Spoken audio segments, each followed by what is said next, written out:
Hello again, Travis Simlinger here, coming to you from Progressive Coaching, located in Zurich, Switzerland. And yes, I know there is something wrong with my camera. It looks like I've got about 1 million filters going on. My skin looks really strange in my shirt, but whatever. I've spent the last 45 minutes trying to fix it. I've given up for now, and I would rather spend the time bringing you some very important content. So here goes. I'm going to try and squeeze this all into 10 minutes. I'm going to share my screen in a moment, because today's session is all about how we can take control of how we think, how we feel, and what we do, which is kind of everything, isn't it? How we feel determines the quality of our life, basically. I say it all the time. A depressed billionaire has a low quality of life because of where he lives emotionally. So how we feel and what we do, of course, is going to influence how outcomes in life. So 3 key points on this to begin. Number 1 is we feel the way that we think. We feel the way we think. Number 2, one of the ways that we can direct our thinking is through the use of questions. And key point 3 is that the reason that questions are important for directing how we feel is because whatever questions we ask our brain will search for an answer to that question, even if it has to make something up. It's a key concept to understand. So if we ask questions like, a challenge comes our way and we ask ourselves questions like, why do these things always happen to me? Why can't I just seem to get it together? Why am I not as good as everyone else? What's wrong with me? Why am I not good enough? Our brain will search for an answer to that question, even if it has to make something up. It will even twist evidence to suit the hypothesis or to answer your question. Okay, it'll say things like, remember that time when you didn't achieve 100%? Or remember this, remember that time when you failed? See, you're a failure. And it will answer questions it will answer the questions that you input. The input leads to the output. So we want to be very, very, very careful of the questions we ask ourselves. So I'm going to share my screen now and show you how we can use the power of questions to direct how we think and therefore how we feel and what we do. So a thought enters your mind. Here's a thought, very common thought that I hear regularly. I'm not as smart as XYZ person. They are going to realize this and it will be terrible. In fact, this was a thought of one of my clients a couple of weeks ago, 30 years old. And yeah, I hear this thought probably 3 or 4 times a month at least. Now, an important point here. We may not notice the thought at first.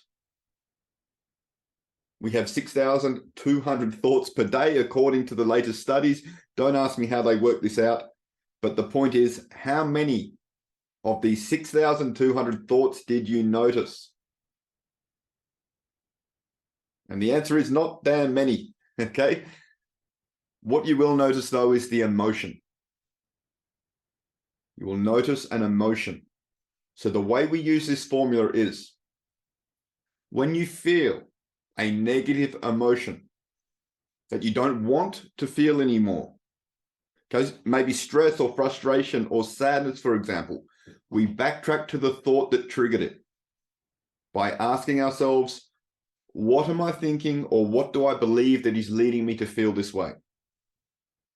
Okay, so this is the opposite of suppressing an emotion or ignoring an emotion. Some people think this when I say, when you feel a negative emotion that you don't want to feel anymore. But that's what an emotion is. That's what a negative emotion is. It's an action signal. That's actually what I refer to. I refer to negative emotions as action signals.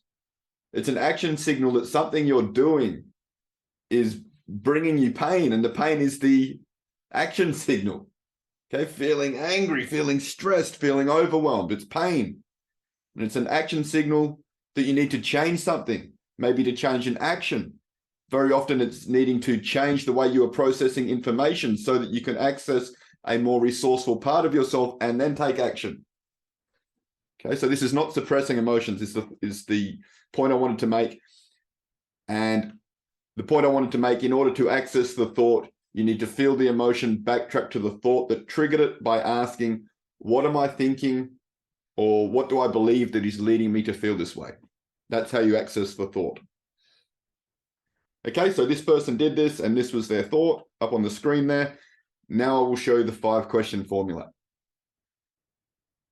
So the first question is this thought actually true? Is this thought actually true? The answer is no. It's just an assumption. It may not be terrible. Okay, it's not a fact. And there are also many different forms of intelligence, right? So it's just a rubbish thought. And even if it were true, it doesn't matter, because question 2, which I'm going to show you just now, will be more than enough of a reason to not engage this thought. So, because is this thought helping me or hurting me more? Okay, and the person told me, no, it's not helping me. It's making me feel very stressed and very overwhelmed. It's putting me in a very unresourceful state. It's putting them in an unresourceful state because they are focusing on all the things that XYZ person can do better than them, and feeling terrible because we feel what we focus on. And then how we feel impacts our performance, which can set up this cycle, this self-fulfilling prophecy. We put ourselves into a state that doesn't allow us to access our full resourcefulness, or in this case, our full intellectual capacity. And we end up proving ourselves right. So question 3 is such an important question. What is my desired outcome?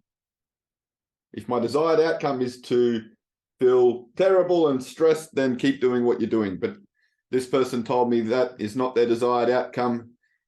And with a little bit of help from yours truly, they formulated their desired outcome as this. Actually, what I want to do is to learn and grow and access my full potential and enjoy my work and improve bit by bit every day.